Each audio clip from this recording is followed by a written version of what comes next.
രുദ്രാംഗന novel തുടർച്ച അധ്യായം 6. വാങ്ങി വന്ന സാധനങ്ങളെല്ലാം ഉമ്മറത്ത് തന്നെ വെച്ചിട്ട് ദാഹിച്ചു വലഞ്ഞവനെ പോലെ ആർത്തിയോടെ വെള്ളം വലിച്ചു കുടിക്കുന്ന വേലുവിനെ കണ്ട് തൊല്ല് ശങ്കയോടെ ചോദിച്ചു. എന്തുപറ്റി ഇത്രയ്ക്ക് ഭയക്കാൻ? എന്താ ഉണ്ടായത്? ഇവിടെ നിന്ന് പോയ ആളെ കണ്ടിട്ടാണോ? അല്പം തമാശയോടെയാണ് അങ്ങനെ ചോദിച്ചതെങ്കിലും അയാളുടെ ഭാവം തുടരാൻ അനുവദിച്ചില്ല. എൻ്റെ സാറേ, അവൻ വന്നിട്ടുണ്ട്, ആ പരമു. ഇനി ആകെ പ്രശ്നമാണ്. തൻ്റെ മുഖത്തേക്ക് ക്ഷണനേരം നോക്കിയിട്ട് വേലു തുടർന്നു. ഇവിടെ പണ്ടൊരാളെ യക്ഷി കൊന്ന കാര്യം ഞാൻ പറഞ്ഞിട്ടില്ലേ? ആ കേസിൽ ശിക്ഷിച്ച് ജയിലിൽ പോയ പരമു തിരിച്ചു വന്നു.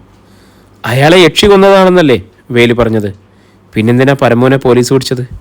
ഈ സാറിന് എന്തറിയാം എന്ന അർത്ഥത്തിൽ വേലു ഒന്ന് നോക്കി. എൻ്റെ സാറേ, യക്ഷീനെ പോലീസുകാർക്ക് പിടിക്കാൻ പറ്റുമോ? പരമവും സെറ്റുകാരും ഈ മനക്കലാണ് താവളമാക്കിയിരുന്നത്. ഏതാണ്ട് ഈ കൊലപാതകത്തിന് അയാളായിരിക്കും ഉത്തരവാദി എന്ന് പറഞ്ഞ് പോലീസ് പിടിച്ചു. കൂടാണ്ട് ചില നാട്ടുകാർ സാക്ഷിയും പറഞ്ഞു. അത് ശരി, അങ്ങനെയാണോ കാര്യങ്ങൾ? അവർ രാത്രിയിലും ഇവിടെ തന്നെയാണോ താവളം? ഇത് നല്ല കൂത്ത്. കാര്യം പരമു കേടിയാണെങ്കിലും യക്ഷീനെ പേടിയാ. മയക്കലാവുമ്പോൾ സ്ഥലം വിടും. വേലുവിൻ്റെ ശബ്ദത്തിൽ യക്ഷിയോട് അല്പം ബഹുമാനമുള്ളതുപോലെ തോന്നി. എല്ലാവരും പേടിപ്പിക്കുന്ന പരമുവിന് പേടിക്കാൻ ഒരാളുണ്ടല്ലോ എന്ന് കരുതിയതായിരിക്കും. രാത്രി നടന്ന മരണത്തിന് പോലീസ് പരമുവിനെ പിടിച്ചതെന്തിനാ? അവരുടെ അന്വേഷണത്തിൽ പരമു തന്നെയാണ് കുറ്റക്കാരൻ. സാക്ഷി പറഞ്ഞവരൊക്കെ ഇപ്പോൾ ഒളിച്ചേക്കാണ്. അതൊക്കെ അങ്ങനെ കിടക്കട്ടെ. അതിന് വേലു എന്തിനാ പേടിച്ചിരിക്കുന്നത്? വേലു മറുപടി പറയാൻ ക്ഷണനേരം എടുത്തു. ഒന്ന് നിശ്വസിച്ചിട്ട് തുടർന്നു. എൻ്റെ സാറേ, അവൻ ചന്തയിൽ വെച്ച് പറയണ്ടു, അവൻ ഇന്ന് തൊട്ട് ആലങ്ങാട്ട് മനയില താമസിക്കാൻ പോണേന്ന്. ഇനി അവിടെ പലരും ചാകും. അതിന് സാക്ഷി പറയാൻ ആരെങ്കിലും ഉണ്ടെങ്കിൽ അവരുടെ കുടലെടുക്കുമെന്ന്. ഓഹോ, അങ്ങനെയാണോ കാര്യം? ചെറു പുഞ്ചിരിയോടെ ചോദിച്ചു. അതിന് വേലു എന്തിനാ പേടിക്കുന്നത്? ഞാനല്ല ഭയക്കേണ്ടത്. എനിക്ക് പേടിയുണ്ടായിട്ടല്ല. ഞാനിവിടുന്ന് വെക്കം മാറിയില്ലെങ്കിൽ എൻ്റെ കുടലെടുക്കുമെന്നാണ് പറഞ്ഞ്. കേട്ടപ്പോൾ ചിരിക്കാനാണ് തോന്നിയത്. പക്ഷെ ചിരിച്ചില്ല. പൂർണ്ണമായും ഭയന്നിരിക്കുന്ന ആ മനുഷ്യനോട് സഹതാപം തോന്നി. എന്നിട്ട് വേലു എന്തു തീരുമാനിച്ചു? ഇവിടെ തന്നെ തുടരുന്നോ അതോ പോകുന്നോ? അയാളൊന്നും പറഞ്ഞില്ല. വിഷ്ണുവിൻ്റെ മുഖത്തേക്ക് തന്നെ നോക്കി നിന്നു. സാറ് പറയുന്നത് പോലെ ചെയ്യാം. മടിച്ചു അത്രയും അയാൾ പറഞ്ഞു. വേലുവിൻ്റെ മുഖത്ത് സ്ഫുരിച്ചിരിക്കുന്ന ആകാംക്ഷയും ദൈന്യതയും സഹതാപമുണർത്തുന്നതായിരുന്നു. വൈതരണികളെ നേരിടാൻ കഴിയാത്ത ദുർബലനായ ഒരു സാധാരണ മനുഷ്യനായതിനാൽ അയാൾക്കിങ്ങനെ പ്രതികരിക്കാനേ കഴിയുമായിരുന്നുള്ളൂ. ഇത് തന്നെ സംബന്ധിച്ച് വളരെ നിസാരമാണ്.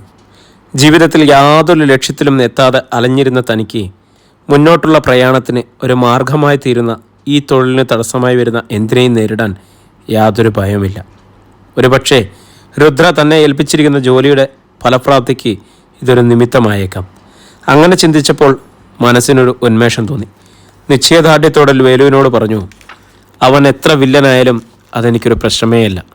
ഒരു ഗവൺമെൻറ് സർവൻ്റായ എനിക്ക് അതൊക്കെ നേരിടാൻ കഴിയും. പറഞ്ഞതിൻ്റെ പൊരുൾ പൂർണ്ണമായും വേലുവിന് മനസ്സിലായില്ലെന്ന് മുഖഭാവത്തിൽ നിന്നും അറിയാം. വേലു, ഞാനൊരു സർക്കാർ ജോലിക്കാരനാണ്. ഇവിടെ നിൽക്കേണ്ടത് എൻ്റെ ഉദ്യോഗത്തിൻ്റെ ഭാഗമാണ്. എനിക്ക് ആരെയും ഭയക്കേണ്ട കാര്യമില്ല. വേലുവിൻ്റെ മുഖത്തെ പ്രകടമായ ആശ്വാസഭാവം ശ്രദ്ധിച്ചു തുടർന്നു. വേലു ധൈര്യമായിരുന്നുള്ളൂ. ഞാൻ എല്ലാത്തിലും പരിഹാരം കാണുന്നുണ്ട്. വേലുവിൻ്റെ മുഖം പ്രസന്നമാവാൻ കൂടുതലായി ഒന്നും പറയേണ്ടതായി വന്നില്ല. ഒരു ദീർഘനിശ്വാസം മുതിർത്ത് അയാൾ ഭക്ഷണം ഉണ്ടാക്കുന്നതിനായി തയ്യാറെടുത്തു. ഇന്നത്തെ ദിവസം പ്രത്യേകിച്ചൊന്നും ചെയ്യാനില്ലായിരുന്നു വിഷ്ണുവിന്. വില്ലേജ് ഓഫീസർ വന്നു പോയതിനു ശേഷം ആകെയൊരു ഉന്മേഷമില്ലായ്മ പോലെ. കാരണം എന്താണെന്ന് വ്യക്തമായി മനസ്സിലാക്കാൻ പ്രയാസമുള്ളതായി തോന്നിയില്ല. തൻ്റെ മുന്നിൽ ഇപ്പോൾ ഒരു പ്രശ്നം മാത്രമാണുള്ളത്, പണം. അതിന് പരിഹാരം കാണുകയല്ലാതെ മറ്റൊന്നുമില്ല. ഓഫീസറോട് കുറച്ച് അഡ്വാൻസ് ലഭിക്കാൻ സാധ്യതയുണ്ടോയെന്ന് ചോദിക്കുന്നതിന് ശ്രമിച്ചതാണ്. പക്ഷെ മനസ്സ്, അഭിമാനമോ അതിന് സമ്മതിച്ചില്ല.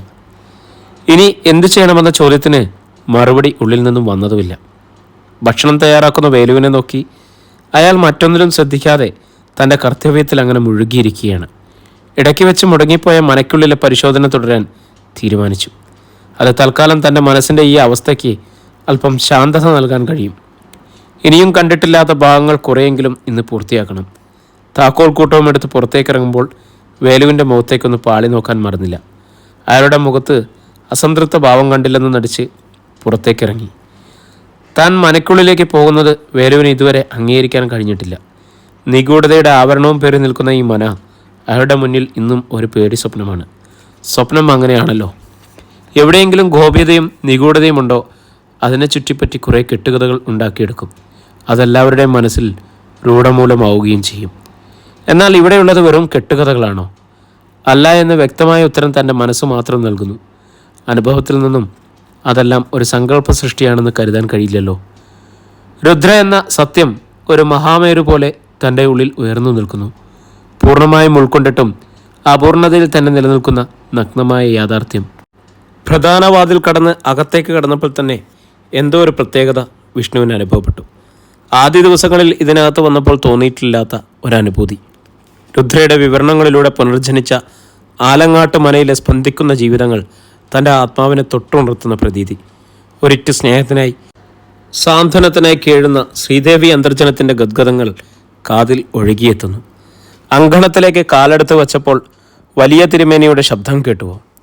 ലാവണ്യവതികളായ നർത്തകിമാരുടെ പാദപതന ധ്വനികളും ചിലങ്കളുടെ താളവും അന്തരീക്ഷത്തിൽ ഇപ്പോഴും തുടിക്കുന്നത് പോലെ.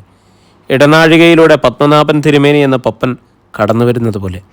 അദ്ദേഹത്തിൻ്റെ കനത്ത കാൽ ശബ്ദം കേട്ടുവോ? ഏതോ കളിപ്പാട്ടം കയ്യിൽ കിട്ടിയ സന്തോഷത്തോടെ തളത്തിൽ ഓടി നടക്കുന്ന അനന്തൻ തിരുമേനി.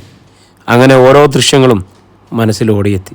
അകത്തളത്തിൽ നിന്നും ഇടനാഴിയിലേക്ക് തിരിഞ്ഞപ്പോൾ മങ്ങിയ വെളിച്ചത്തിൽ കണ്ട ദൃശ്യം വിഷ്ണുവിനെ പിടിച്ചു നിർത്തി. ക്ഷണനേരത്തിനുള്ളിൽ വ്യക്തമായി കണ്ട രൂപം രുദ്രയുടേതാണെന്ന തിരിച്ചറിവ് വിഷ്ണുവിനെ നടുക്കി. നെറ്റിയിൽ വിയർപ്പ് പൊടിഞ്ഞു. നിമിഷങ്ങൾ മാത്രം ദർശിച്ച രുദ്രയുടെ രൂപം വശ്യമായിരുന്നു. എങ്കിലും കണ്ണുകൾ എന്തോ പറയുന്നത് പോലെ, താനെന്തോ തെറ്റു ചെയ്യുന്നത് കണ്ടതുപോലെ. എന്തായിരിക്കും അതിൻ്റെ അർത്ഥം? തൻ്റെ വഴി തടഞ്ഞുകൊണ്ടെന്ന പോലെ ആ രൂപം എന്തിനു പ്രത്യക്ഷമായി?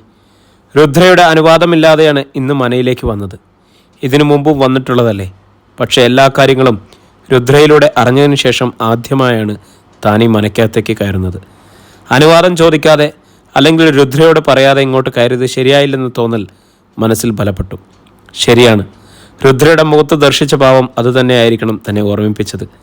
പിന്നെ മുന്നോട്ട് നടക്കാൻ തോന്നിയില്ല. ജീർണതയുടെ ഗന്ധം നിറഞ്ഞു നിൽക്കുന്ന അകത്തളങ്ങളിൽ നിന്നും പുറത്തേക്ക് നടക്കുമ്പോൾ രുദ്രയുടെ സ്നേഹാർദ്ദമായ മന്ദഹസിക്കുന്ന രൂപം മനസ്സിൽ തെളിഞ്ഞു. കാവൽപ്പുരയിലെത്തിയപ്പോൾ വീണ്ടും വർത്തമാനകാലത്തിൽ താൻ അനുഭവിക്കുന്ന യാഥാർത്ഥ്യം വീണ്ടും പണമുയർത്തുന്നു. നിത്യച്ചിലവുകൾക്ക് വേണ്ടതായ പണം എങ്ങനെ കണ്ടെത്തുമെന്നത് ഒരു മരീചികയായി. സാറേ, ഭക്ഷണമൊക്കെ ശരിയായിട്ടുണ്ട്, കൈയഴുകി വന്നാൽ കഴിക്കാം. പെട്ടെന്നുള്ള വേലുവിൻ്റെ ശബ്ദം തന്നെ അല്പമൊന്ന് നടുക്കിയത് അയാൾ അറിയാതെ മുഖം മറച്ച് അകത്തേക്ക് കയറി. ആവശ്യക്കാരന് ഔചിത്യമില്ലെന്നല്ലേ ചെല്ല്? ഓഫീസറോട് അന്വേഷിക്കേണ്ടതായിരുന്നു. എല്ലാ മാസവും 2-ാം തീയതി വില്ലേജ് ഓഫീസിലേക്ക് ചെന്ന് തൻ്റെ വേതനം വാങ്ങണമെന്ന് പറഞ്ഞിട്ടാണ് പോയത്. അതിന് 14 ദിവസം കൂടി കഴിയണം. ആദ്യത്തെ ശമ്പളം വാങ്ങുന്നത് ഓർത്തപ്പോൾ മനസ്സിലൊരു കുളിർമ. 32 വയസ്സിനിടയിൽ ആദ്യമായി വാങ്ങുന്ന സർക്കാർ വേതനം. തൻ്റെ പണവും കാത്തിരിക്കുന്ന കുടുംബത്തിൻ്റെ ചിത്രം മനസ്സിൽ ഒരു നൊമ്പരമായെങ്കിലും ഇനി അങ്ങോട്ട് കുറച്ചു നാൾ അവരെല്ലാം സുഖമായി ജീവിക്കുമല്ലോ എന്ന് തോന്നൽ കുളിരായി ഉള്ളിൽ നിറയ്ക്കുന്നു.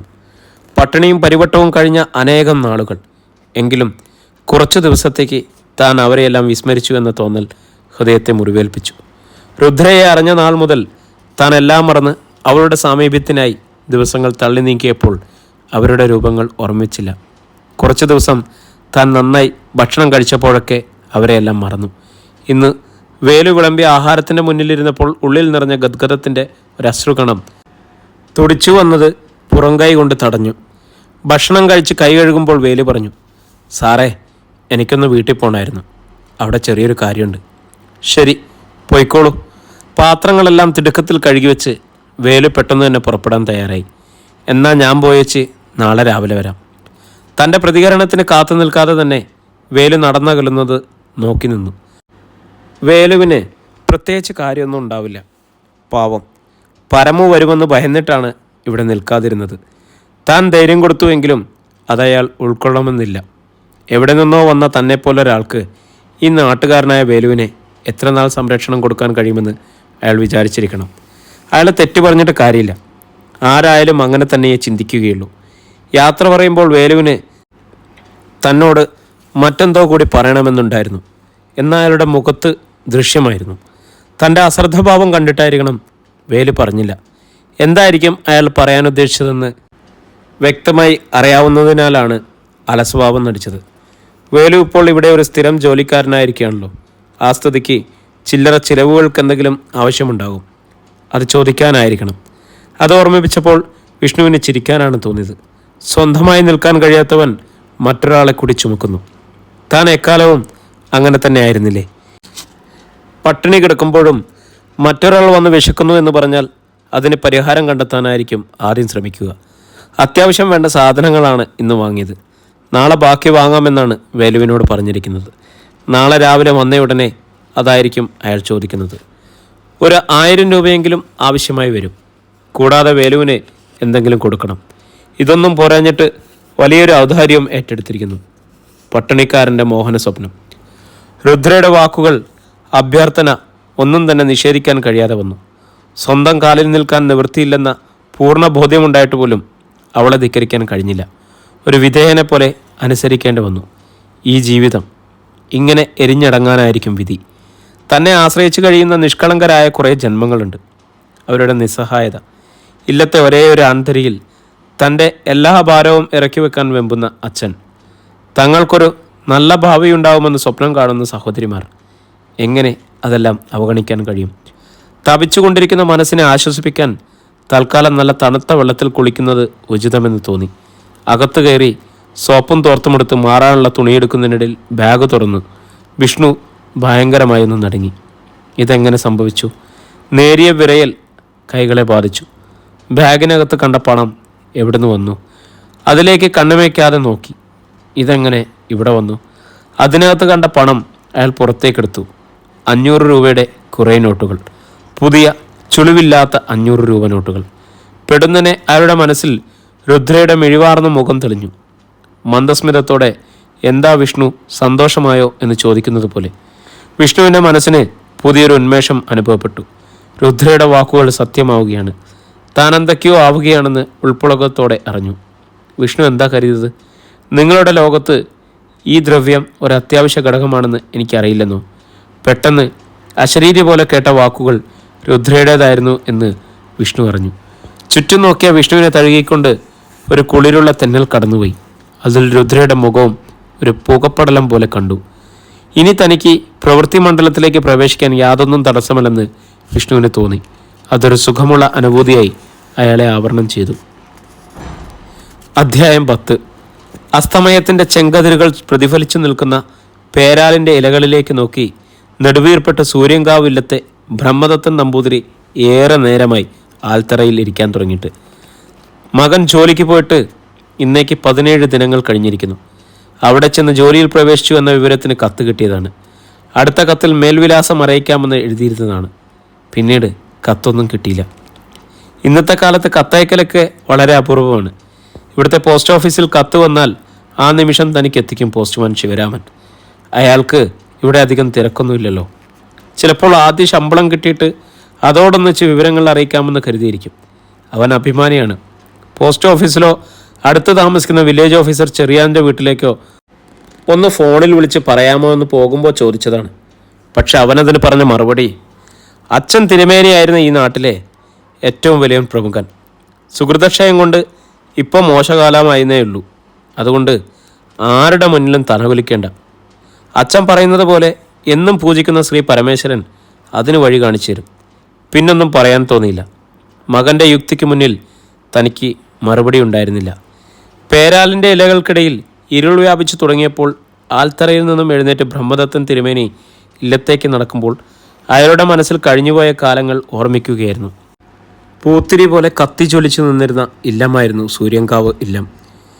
ഇപ്പോഴും ഒറ്റ നോട്ടത്തിൽ ആർക്കും അത് മനസ്സിലാവും.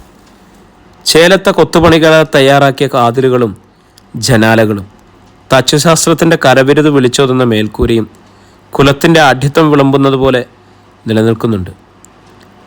വിശാലമായ മുറ്റവും തുളസിത്തറയും ഉയർന്ന പടിപ്പുരമാളികയും ആനവാതിലും കുലീനതയും ക്ഷയിക്കാത്ത പ്രതീതങ്ങളാണ്.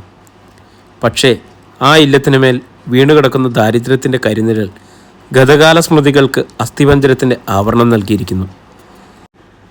ധാരാളിയും ഉദാരമനസ്കരുമായ ബ്രഹ്മദത്തൻ നമ്പൂതിരിയുടെ മുൻമുറുക്കാർ ആ ഗ്രാമത്തിൻ്റെ പകുതിയിലേറെ ഉണ്ടായിരുന്ന സ്വത്തുക്കൾ ഭൂരിഭാഗവും നശിപ്പിച്ചു. ഇന്ന് ഇല്ലവും അതിരിക്കുന്ന ഒരേക്കർ സ്ഥലവുമാണ് സൂര്യങ്കാവുകാർക്ക് സ്വന്തമായി അവശേഷിച്ചിരിക്കുന്നത്. അതും ഇപ്പോൾ ജപ്തിയുടെ വക്കിലെത്തി നിൽക്കുന്നു. ഓരോന്നോർത്ത് വീട്ടിലെത്തിയത് നമ്പൂതിരി അറിഞ്ഞില്ല. ഉമ്മറത്തു നിന്ന് വരുന്ന ഹരിനാമ കീർത്തനം കേട്ട് നമ്പൂതിരി തിണ്ണയിലിരുന്നു. പരമേശ്വര, ഭൂതഗണനാഥ, നീ തന്നെ എല്ലാറ്റിനും ഒരു മാർഗം കാണിച്ചു തരണേ. ഉള്ളിൽ വരുന്ന ഗദ്ഗതത്തോടെ നമ്പൂതിരി മനസ്സ് മന്ത്രിച്ചു. ബ്രഹ്മദത്തൻ നമ്പൂതിരിക്കും ഭാര്യ ആര്യ അന്തർജനത്തിനും 3 മക്കളാണുള്ളത്. മൂത്തയാൾ വിഷ്ണു, അതിന് താഴെ 2 പെൺകുട്ടികൾ, ശ്രീലക്ഷ്മിയും സരസ്വതിയും. ശ്രീലക്ഷ്മി 10ാം തരത്തിൽ നിന്നും കഷ്ടിച്ചാണ് കരകയറിയത്. പഠനകാര്യത്തിൽ വലിയ താല്പര്യമില്ലാത്തതിനാൽ തുടർന്ന് പഠിച്ചില്ല. ഇളയവൾ സരസ്വതി പഠനത്തിലും പാഠ്യേതര വിഷയത്തിലും നല്ല പ്രാവീണ്യം പുലർത്തിയതിനാൽ അവളെ തുടർന്ന് പഠിപ്പിച്ചിരുന്നു. 1ാം വർഷം ഡിഗ്രി ക്ലാസ്സിൽ പഠിക്കുന്ന സരസ്വതി കോളേജിൽ പഠന വിഷയങ്ങൾക്കൊപ്പം നൃത്തത്തിനും സംഗീതത്തിനും 1ാമതാണ്. അതുപോലെ തന്നെ ആകർഷകമായ സംസാരശൈലി, അനുപമമായ സൗകുമാര്യത, സൗമ്യമായ പെരുമാറ്റം, എല്ലാം കൊണ്ടും ആ സുന്ദരി കോളേജിൽ തന്നെ എല്ലാവരാലും ആദരിക്കപ്പെട്ടിരുന്നു. അവളെ സ്വന്തമാക്കണമെന്ന് ആഗ്രഹിക്കാത്ത ചെറുപ്പക്കാർ കാണുക വിരളമായിരിക്കും. ശ്രീലക്ഷ്മിയും സൗന്ദര്യത്തിൻ്റെ കാര്യത്തിൽ ഒട്ടും പിന്നിലില്ലായിരുന്നു. കൂടാതെ നല്ലൊരു ഗായിക കൂടിയായിരുന്നു. പെൺമക്കളുടെ വളർച്ചയും ഖ്യാതിയും പരമേശ്വരൻ നമ്പൂതിരി ഭീതിയോടെയാണ് നോക്കിക്കണ്ടത്. എല്ലാ പ്രതീക്ഷയും മകൻ വിഷ്ണുവിലാണെന്ന് അയാൾ ഇടയ്ക്കിടെ ഓർമ്മിക്കും. സന്ധ്യാകാശത്തിൻ്റെ ഇരുണ്ടു തൊടുത്ത മേഘക്കീറുകളിലേക്ക് വെറുതെ നോക്കിയിരുന്നു. മുറ്റത്തെ തേന്മാവിൻ്റെ ഇലകൾ വിരിഞ്ഞ നിഴലുകൾ അപ്രത്യക്ഷമായി. മാവിൻ കൊമ്പത്തെ കാക്കക്കുയിലിൻ്റെ കൂട്ടിൽ നിന്നും തള്ളപ്പക്ഷിയിലെ ചെറിയ കുറുങ്ങൽ കേൾക്കാം. വടക്കേ അതിരിൻ്റെ തലയില്ലാത്തെങ്ങിൻ്റെ ഉച്ചിലെ മാടത്തക്കൂട്ടിലെ കുഞ്ഞുങ്ങളുടെ ചിലമ്പൽ നേർത്ത ശബ്ദമായി.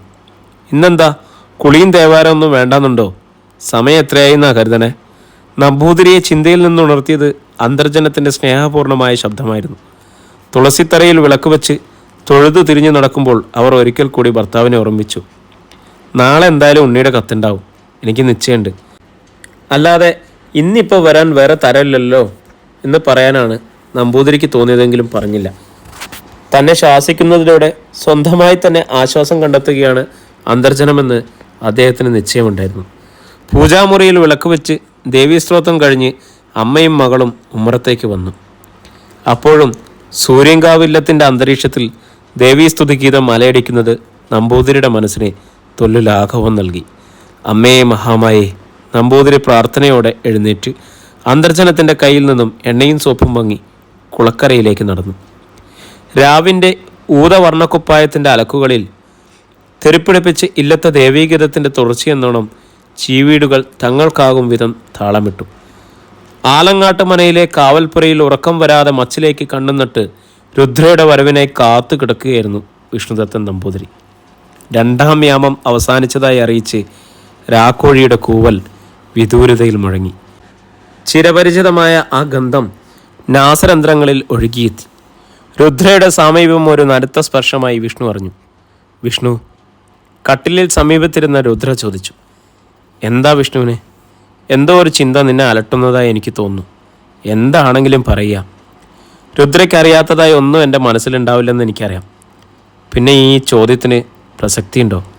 ഒരു മന്ദസ്മിതത്തോടെ വിഷ്ണുവിൻ്റെ ഇടതു കൈത്തലം തൻ്റെ കൈകളിലെടുത്ത് മൃദുലമായി തലോടി. ഒരു നിമിഷം അയാളുടെ കണ്ണുകളിലേക്ക് നോക്കി. എല്ലാം ഞാൻ അറിയുന്നുണ്ട്, പക്ഷെ ചില കാര്യങ്ങൾ അത് അനുഭവിക്കുന്നവരുടെ ചുണ്ടിൽ അല്ലെങ്കിൽ ഹൃദയത്തിൽ നിന്നും തന്നെ കേൾക്കണം. പെട്ടെന്നൊരു മറുപടി പറയാൻ വിഷ്ണുവിന് കഴിഞ്ഞില്ല. എന്താ? വിഷ്ണു പറയില്ലേ? എന്താണ് മനസ്സിനെ അലട്ടുന്നത്? ശരി, ഞാൻ പറയാം. ഒരു ദീർഘശ്വാസമെടുത്ത് അത് സാവധാനം പുറത്തേക്ക് വിട്ട് വിഷ്ണു തുടർന്നു.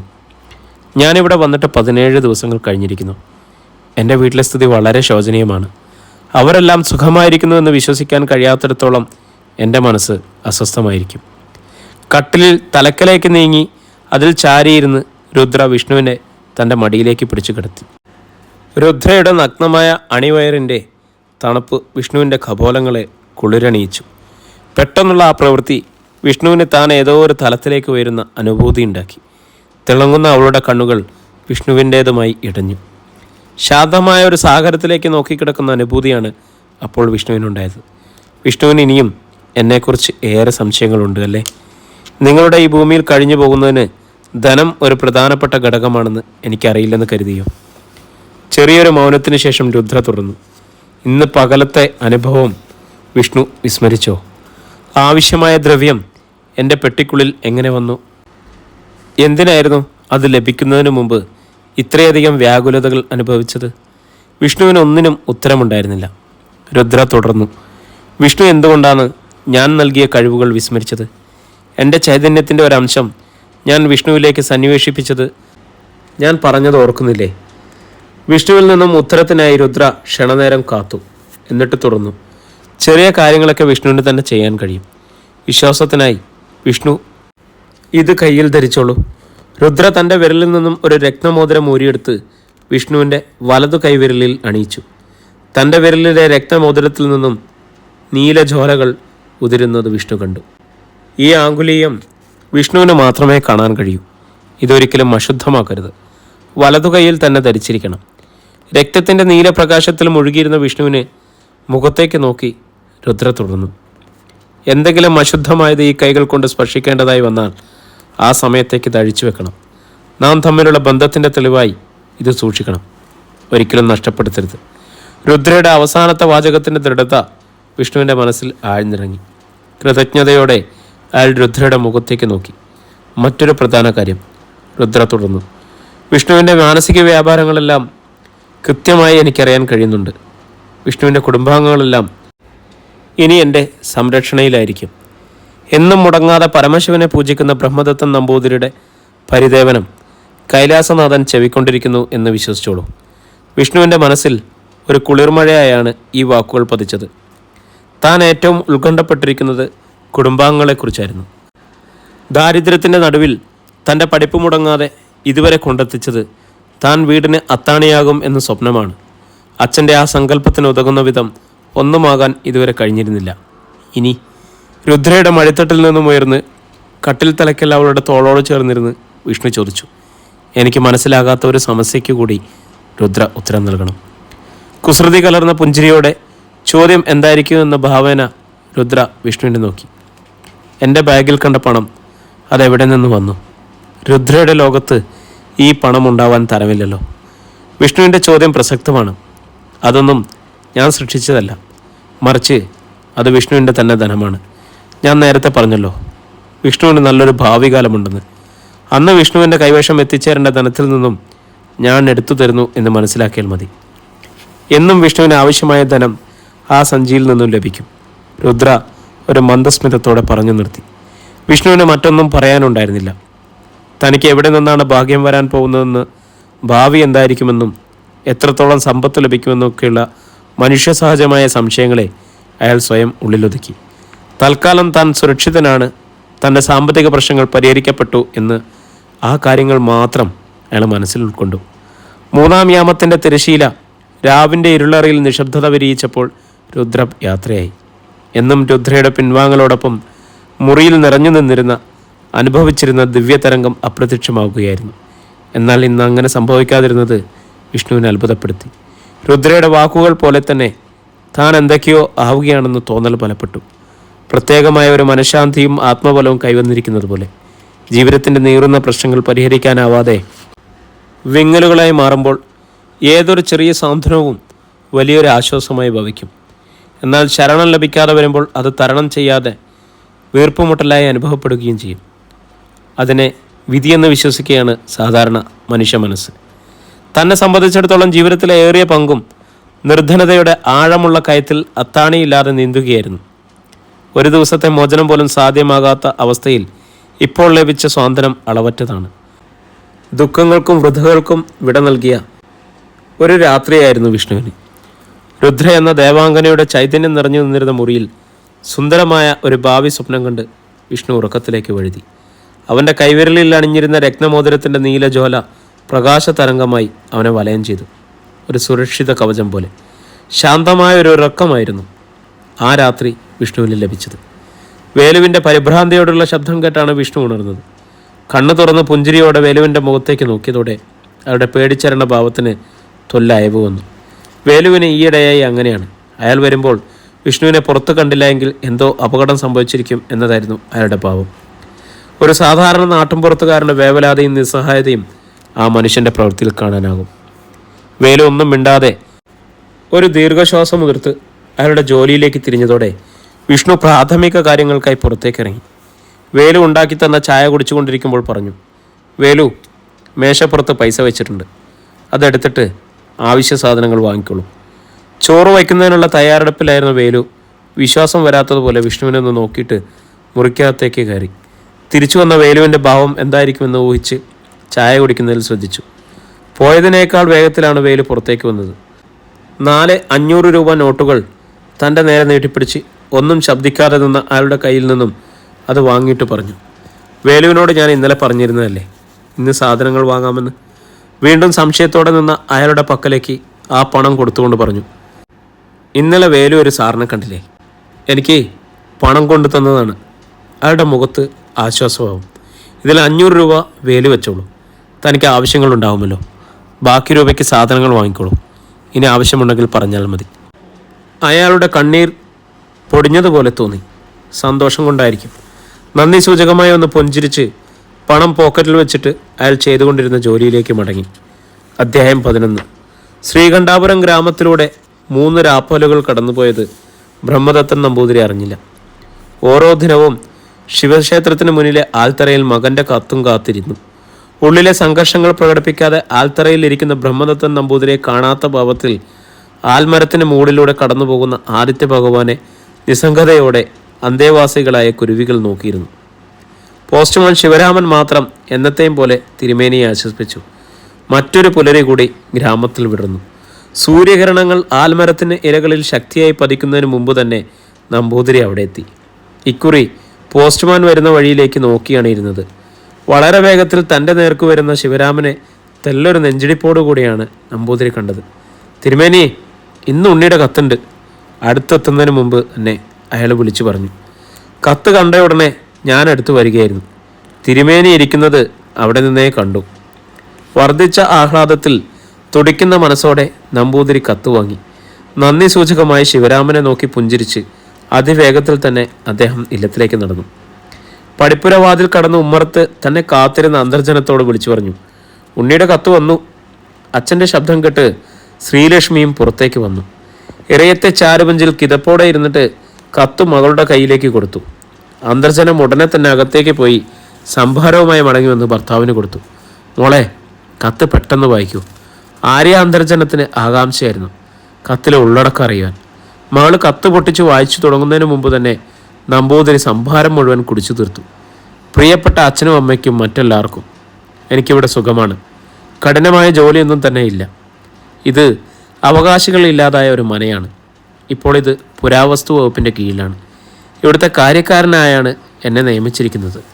വേറെ ആരും തന്നെ ഈ ജോലിക്ക് കിട്ടാതിരുന്നതിനാൽ ഞാൻ മാത്രമാണ് ഇവിടെയുള്ളത്. ഈ അടുത്ത മനയുടെ അവകാശത്തെ ചൊല്ലി ചിലർ കേസ് കൊടുത്തിരിക്കുകയാണ്. ഇത് തീർപ്പാവുന്നതുവരെ എനിക്ക് ഈ ജോലിയിൽ തുടരാൻ കഴിയുമെന്നാണ് വില്ലേജ് ഓഫീസർ പറഞ്ഞത്. അങ്ങനെയെങ്കിൽ കുറഞ്ഞത് 1 വർഷമെങ്കിലും ഈ ജോലി ഉണ്ടാവും. അടുത്ത് കടകളൊന്നുമില്ലാത്തതിനാൽ ഭക്ഷണമൊക്കെ തന്നെ ഉണ്ടാക്കി കഴിക്കണമെന്നുള്ളത് മാത്രമാണ് പ്രയാസമായിട്ടുള്ളത്. സാരമല്ല, അതും ശീലമായിക്കൊള്ളും. പാവം കുട്ടി, എന്താ ചെയ്യുക, വേറെ മാർഗമൊന്നുമില്ലല്ലോ. ആര്യാന്തർജനം ആത്മകഥം എന്നോണം പറഞ്ഞു. അതൊക്കെ ഏട്ടൻ വേണ്ടതുപോലെ ചെയ്തോളൂ, ശ്രീലക്ഷ്മി എല്ലാവരോടുമായി പറഞ്ഞു. അച്ഛൻ ഇനി ഇത് മതി ആദ്യ പിടിക്കാനായിട്ട്. ബ്രഹ്മദത്തൻ നമ്പൂതിരി വാത്സല്യത്തോടെ ഒന്ന് പുഞ്ചിരിച്ചു. കത്ത് 2ാം ആവർത്തി ശ്രീലക്ഷ്മി വായിച്ചു. അതിൽ അവസാനം എഴുതിയിരിക്കുന്ന വാചകം പ്രത്യേകം അച്ഛനെ ഓർമ്മിപ്പിക്കാനും മറന്നില്ല. അച്ഛൻ ഇനി ആൽത്തറയിൽ പോയിരിക്കണ്ട. എൻ്റെ കത്തോ പണമോ എന്തായാലും ശിവരാമൻ വീട്ടിൽ കൊണ്ടുവന്ന് തരും. എന്തൊക്കെ പറഞ്ഞാലും അച്ഛൻ കുറച്ച് ദിവസം കഴിയുമ്പോൾ ആൽത്തറയിൽ പോയിരിക്കും എന്ന് എല്ലാവർക്കും അറിയാമായിരുന്നു. ആരും പിന്നെ അതിനെക്കുറിച്ചൊന്നും പറഞ്ഞില്ല. അന്ന് തന്നെ വിഷ്ണുവിൻ്റെ കത്തിനുള്ള മറുപടി എല്ലാവരും കൂടി തയ്യാറാക്കി അയച്ചു. കുറച്ച് ദിവസത്തിനകം മറ്റൊരു കത്ത് കൂടി വന്നു. അതിൽ ശമ്പളം കിട്ടിയതായും പണം അയക്കുന്നതായും എഴുതിയിരുന്നു. കാത്തിരിക്കേണ്ടതായി വന്നില്ല. അടുത്ത ദിവസം പോസ്റ്റ്മാൻ ശിവരാമൻ കൊണ്ടുവന്നു കൊടുത്ത പണം കയ്യിൽ വാങ്ങുമ്പോൾ ബ്രഹ്മദത്തൻ നമ്പൂതിരിയുടെ കണ്ണുകൾ നിറഞ്ഞൊഴുകി. തൻ്റെ മകൻ്റെ ആദ്യത്തെ ശമ്പളം. മനസ്സു നിറഞ്ഞ ആത്മകഥം പുറത്തേക്കൊഴുകി സന്തോഷാശ്രുവോടുകൂടി അയാളങ്ങനെ നിന്നു. പോസ്റ്റ്മാൻ ശിവരാമനും ഈ നിമിഷത്തിന് സാക്ഷിയാവാൻ കഴിഞ്ഞതിൽ ഏറെ അഭിമാനം തോന്നി.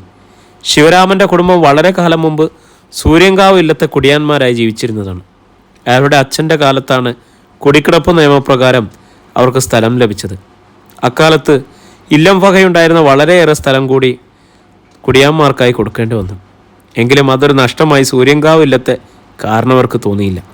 ശിവരാമൻ്റെ അച്ഛൻ്റെ അന്നത്തെ കാരണവന്മാർക്ക് ഏറെ പ്രിയപ്പെട്ടവനായിരുന്നതിനാൽ വേറെയും ആനുകൂല്യങ്ങൾ അയാൾക്ക് ലഭിച്ചു. അങ്ങനെ നല്ലൊരു ബന്ധം, ഒരു വിധേയത്വം ആ കുടുംബത്തിന് ഇല്ലത്തോടുണ്ടായിരുന്നു. ശിവരാമനും അത് നല്ല രീതിയിൽ തന്നെ തുറന്നു കൊണ്ടുപോകുന്നുണ്ട്. പണം കിട്ടിയതിന് ശേഷം മകൻ്റെ നിർദ്ദേശമനുസരിച്ച് ശ്രീകണ്ഠേശ്വരം സഹകരണ ബാങ്കിൽ ബ്രഹ്മദത്തൻ നമ്പൂതിരി ഒരു അക്കൗണ്ട് തുറന്നു. വസ്തുവിന്മേലുള്ള വായ്പയും അവിടെ തന്നെ ആയതിനാൽ കുടിശ്ശിക തവണകളായി അടയ്ക്കുന്നതിനുള്ള ഏർപ്പാട് കൂടി ബാങ്കുകാർ തന്നെ ചെയ്തു കൊടുത്തു. കുറച്ച് ശ്രദ്ധിച്ച് ചിലവുകൾ നടത്തിയാൽ തൻ്റെ കടമൊക്കെ തീർക്കാൻ കഴിയുമെന്ന ആത്മവിശ്വാസം ഉള്ളിൽ ഉടലെടുത്തതോടെ നമ്പൂതിരിയിൽ പുതിയൊരു ഉന്മേഷം പ്രകടമായി. തൻ്റെ കുടുംബാംഗങ്ങളുടെ മാനസിക നിലയ്ക്കൊത്ത വിധം ഈ ദിവസങ്ങളിൽ വിഷ്ണുദത്തൻ്റെ ജീവിത രീതിയിലും പ്രകടമായ മാറ്റങ്ങൾ കണ്ടു തുടങ്ങി. ഇതിൻ്റെ കാരണം രുദ്രയുടെ നിർദ്ദേശമനുസരിച്ച് പടിഞ്ഞാറ് വശത്തെ ഇടനാഴിയിലെ അവസാനത്തെ മുറി തുറന്നത് മുതലാണ്. അന്നത്തെ സംഭവത്തിന് ശേഷം പിന്നീട് വിഷ്ണു മനക്കകത്ത് കയറിയിട്ടില്ല. മുറ്റത്തും പരിസരത്തും ഇടയ്ക്കൊക്കെ നടന്ന് പരിശോധിക്കും എന്നല്ലാതെ അകത്തേക്ക് കയറാൻ കൂട്ടാക്കിയില്ല. ഇനി മനക്കകത്ത് താൻ പറയുന്ന സമയത്തല്ലാതെ കയറരുത് എന്ന് രുദ്ര അറിയിച്ചിരുന്നു. വേലു കരുതിയിരുന്നത് അയാൾ പറഞ്ഞതുകൊണ്ടാണ് താനിപ്പോൾ മനക്കകത്തേക്ക് പോകാത്തത് എന്നാണ്. അത് അയാളെയും സന്തോഷവാനാക്കിയിട്ടുണ്ട്. അല്ലെങ്കിൽ തന്നെ അന്ന് 500 രൂപ കൊടുത്താൽ പിന്നെ വേലു ഇവിടുത്തെ ജോലിക്കാരനാണെന്ന് മട്ടാണ്. ശമ്പളം വാങ്ങാനായി വില്ലേജ് ഓഫീസിൽ ചെന്നപ്പോൾ പരിസര ശുചീകരണത്തിനായി തനിക്ക് മാസം തോറും 1000 രൂപ കൂടി കൂടുതൽ അനുവദിച്ചിട്ടുണ്ട് എന്നറിഞ്ഞതിൽ വളരെ സന്തോഷമായി. ഇനി മുതൽ തൻ്റെ ശമ്പളത്തിൽ നിന്നല്ലാതെ ഈ തുക വേലുവിന് കൊടുക്കാം. ഇപ്പോൾ വേലു കൃത്യമായി രാവിലെ 7 മണിക്കെത്തും. വൈകിട്ട് 6 മണിവരെ അവിടെ തന്നെ ഉണ്ടാവും. രുദ്ര നിർദ്ദേശിച്ചതിനനുസരിച്ച് അന്ന് മനക്കകത്തേക്ക് കടന്ന് ഈ മുറിയുടെ മുന്നിലെത്തി. വാതിൽ തുറക്കുന്നതിനുള്ള താക്കോൽ കണ്ടെത്തുന്നതിന് കൈവശമുള്ള കൂട്ടത്തിൽ ഒന്നൊന്നായി പരതുകയായിരുന്നു. വിഷ്ണു താക്കോൽ ആ കൂട്ടത്തിലുണ്ടാവില്ല. രുദ്രയുടെ ശബ്ദം കേട്ട് ചുറ്റും നോക്കി. വിഷ്ണു, ഞാൻ ഇവിടെ തന്നെയുണ്ട്. പുകമറയിൽ നിന്നെന്നോളം രുദ്ര വാതിലിന് സമീപമെത്തി. തൻ്റെ കൈവിരലുകൾ ആ വാതിലിലൂടെ താക്കോൽ പഴുതിൽ സ്പർശിച്ച നിമിഷം ഒരു ഞരക്കത്തോടെ കതക് തുറന്നു. പ്രിയമുള്ളവരെ, നമ്മുടെ നോവൽ ഇവിടെ തുടരുകയാണ് കേട്ടോ. ഇതിൻ്റെ തുടർച്ചയുമായി നമ്മൾ നാളെ വീണ്ടും കണ്ടുമുട്ടുന്നതായിരിക്കും. നിങ്ങളുടെ അഭിപ്രായങ്ങൾ എന്തൊക്കെ തന്നെയാണെങ്കിലും കമൻറ്റ് ചെയ്യണം, ലൈക്ക് ചെയ്യണം, സബ്സ്ക്രൈബ് ചെയ്യാത്തവരാണെങ്കിൽ സബ്സ്ക്രൈബ് ചെയ്യണം. അപ്പം എല്ലാവർക്കും ഒത്തിരി സന്തോഷത്തോടെ ശുഭദിനം.